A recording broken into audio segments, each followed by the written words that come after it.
Hey y'all, it's Ebony. Welcome back. Hope y'all are doing good today. So today I have a Real Housewives of Atlanta review video for y'all. I'm not sure which season or which episode this is, but I got the video. So without further ado, let's get started. So the episode starts off and they're back on the bus, and Candy, she's basically defending Kenya about the reason why Kenya chose to bring Brooklyn on the trip. And she says that Kenya, she doesn't really have the support system that a lot of the other women have.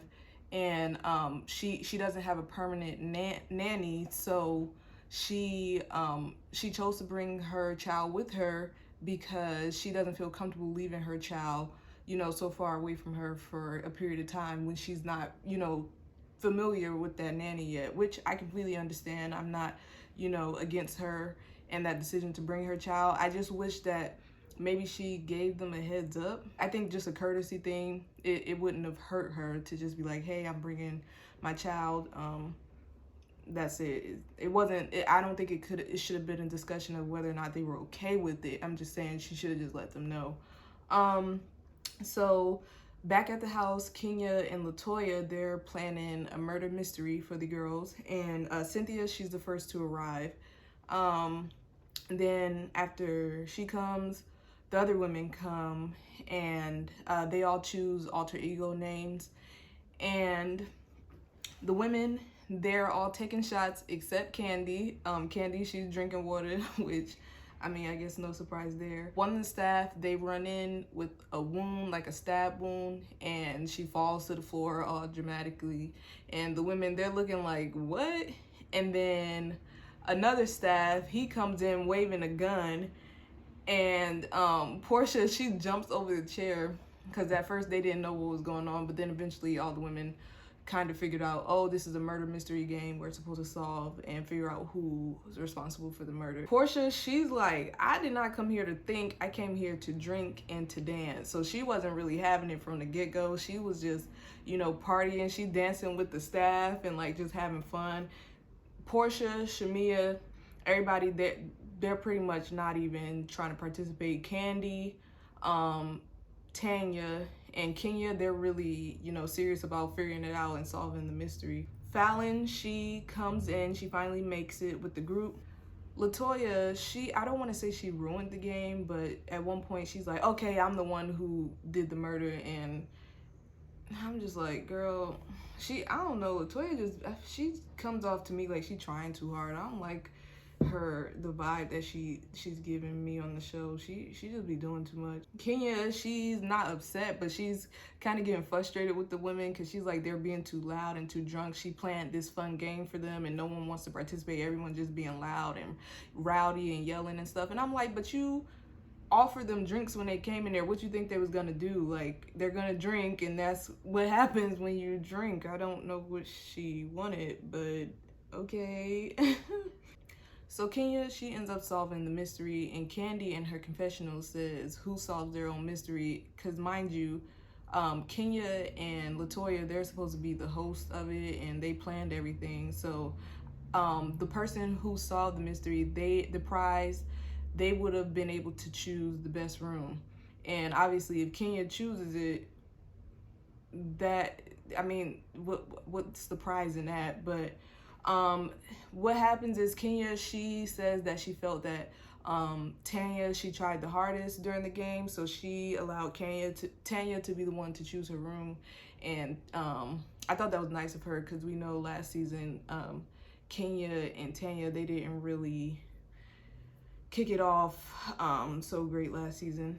Then Fallon, she says that she's staying in her own villa with her husband, and Latoya, she's like, why are you staying there? And Fallon's like, well, he's my bestie. I'm pretty sure she felt the most comfortable being, there with him.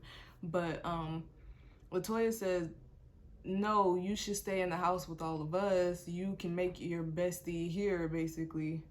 Being annoying. And the girls, they thought that was cute that Fallon was like, he's my bestie and stuff. They all were like, oh, and whatnot. Here come Latoya. No, it's no all. basically, like I said, saying that Fallon should be there with the women, basically to get to know them and create friends that way. And Drew says to Latoya, oh, don't worry. Well, she says it to Fallon, but about Latoya, she said, don't worry about her. She don't care about husbands.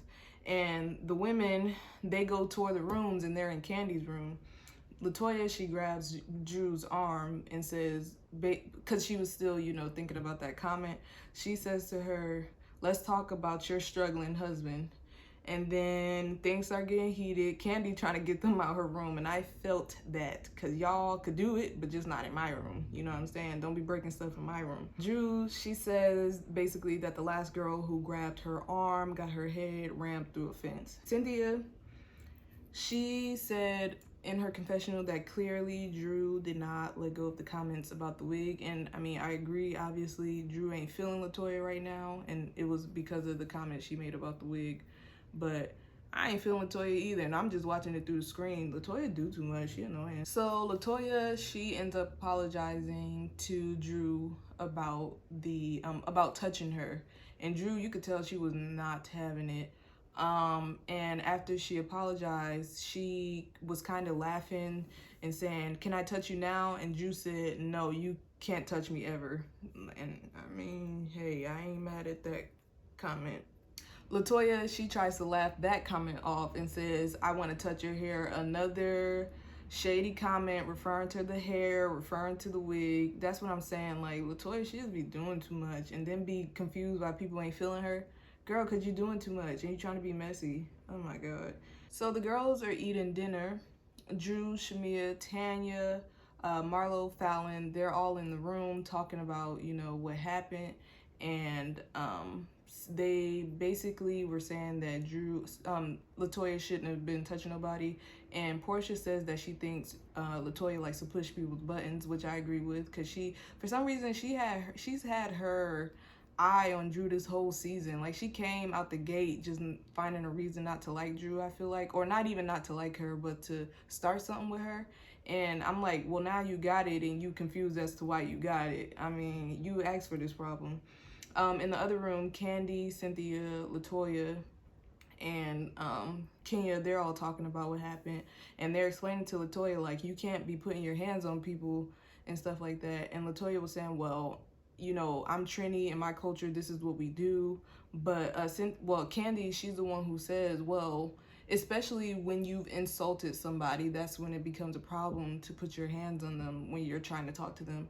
And I agree. I mean, you can't expect Drew to, take you pulling her arm, take that kindly. Like, you guys already established that y'all on a rocky road, and then you think pulling her arm was gonna get you a positive reaction. I don't know why she was confused by Drew's reaction to that. Latoya says she's gonna address Drew directly about the comments, because basically the women were saying that, the comments got to Drew secondhand. She never heard them from Latoya directly. So Latoya wants to address Drew directly about the comments. I don't even think it's necessary, because she keep making comments about it. It's not like you're gonna address it then move on. She literally, every chance she has to take a dig at Drew, she does it. She did it again in this episode when she was trying to apologize at the table, but whatever. And Latoya also says she doesn't feel like she has to apologize. If she thought the wig was bad, I think she should have kept that to herself. I feel like where it gets messy is that she went around telling everybody about it. Like, you don't need to tell everyone, yeah, the wig look like that. Why don't you just keep it to yourself? What is the point of keep telling everybody about it? Like, what are you looking to gain from doing that? You're trying to be messy. That's all it is. So in the room, Shamia makes a comment about all the women in that room, which, like I said, was Shamia, Portia, Tanya, Drew, and Fallon, and Marlo. They're all nieces, and the women in the other room, which would be Latoya, Candy, Cynthia, and Kenya, they're all aunties.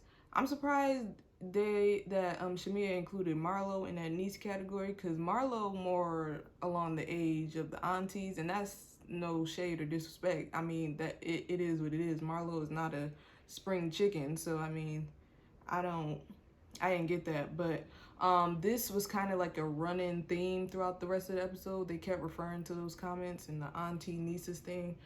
But yeah, I think Candy, she took it a little harder than the other ladies. Marlo, she decides to sleep in the living room because she's not happy with her room that Kenya chose for her. And Kenya did purposely give her the least attractive room, but I'm surprised that Marlo decided to sleep on the sofa rather than in a bed. I mean, that was confusing to me, but I mean, it was her decision, whatever. The next day, everyone, they're talking on the phone to their, you know, significant others, and Drew, she calls Ralph to tell him about the night before, and Ralph agrees with her in the fact that you don't put your hands on nobody. That's asking for trouble. Marlo, she's in the room talking to Candy, and Marlo just explains to Candy that she was hurt by Kenya giving her that room, and she doesn't understand why her and Kenya still have this, you know, troubled relationship, and she feels like it's best for her and Kenya to talk so that they can get over it and move past it. And Candy agrees with her in the sense that she thinks that they both should talk and get past it. At the pool, Shamia and Portia, they're talking about Dennis, and Shamia, she asks Portia if Dennis has contacted her since they've been on the trip, and Portia tells her that Dennis texts her saying that he wants his family back, he misses her, and all that stuff. And Shamia's like, oh, I love it. I'm like, Shamia, that is what's like, that's enough for you? Girl, the standards must be to the ground, to the core of the earth, because no, didn't Dennis cheat on Portia like twice publicly? That guy didn't got no respect for her. Them text messages was not enough to make me forget and forgive. Hell no. And for Shamia to be, you know, one of Portia's closest friends, I thought that was horrible advice. What type of friend is that? Oh my God. And then Shamia, she takes Portia's phone and running around the pool with it and is texting Dennis back, because Portia, she hadn't responded to none of Dennis, to any of Dennis' text messages. And Shamia's, you know, trying to text him back. I'm like, girl, why would you even want that for your friend? Oh, yuck. The women, they're all hungry. Kenya, she planned the barbecue for them that day, and they're all hungry, waiting for the food to be, you know, cooked and stuff like that. Kenya, she orders herself food. She didn't bother to tell any of the other women that she was ordering food. She just ordered herself food. And all the women, they're shocked and hungry. Tanya thought that Kenya brought food for all of them, but she's like, no, this is just for me. And they're all shocked that she only got herself something.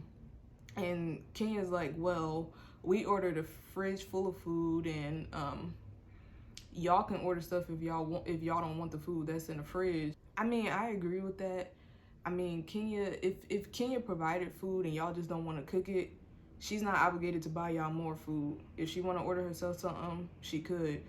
But why didn't you just tell them? Like, see, this is where Kenya, she be messing up, because it's like, you can avoid all of that unnecessary drama and, you know, all those problems if you just talk. Like, why not? Like, she talked about everything else. She opened her mouth for every other reason. Why not just tell them, hey, y'all, I'm ordering something. Y'all want to add to the order, and, you know, whatever. Like, it's that easy. Why not just let them know? But what I will say is that Kenya actually did end up sharing her food with the ladies, and I thought that was big of her, just because she honestly didn't have to. Like I said, I don't think it was a problem, and she wasn't obligated to buy anybody else anything, especially when she provided food. They just didn't want to cook it. So the women, they're all at the pool just talking, and Latoya, she comes down with a bag, and the bag has a wig that she says she bought for Drew.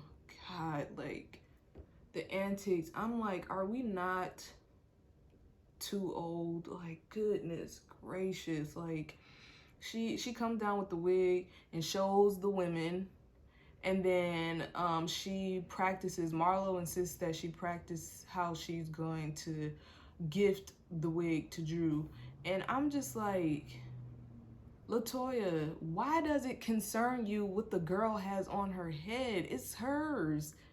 You, like, it is literally none of your business.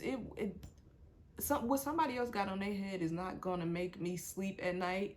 It's not gonna, you know, make me money. Like, girl, it literally has nothing to do with you. You're making it your business.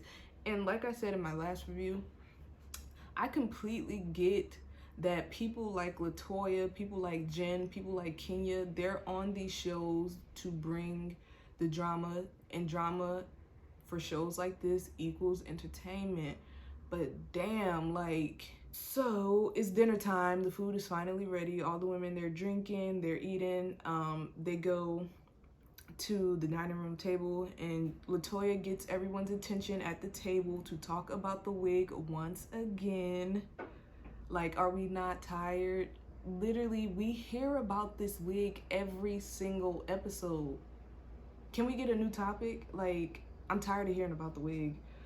But she gets everyone's attention, and then Portia has to interrupt her and tell her, you don't be shady in your apology. Like, if you're apologizing, why you being shady?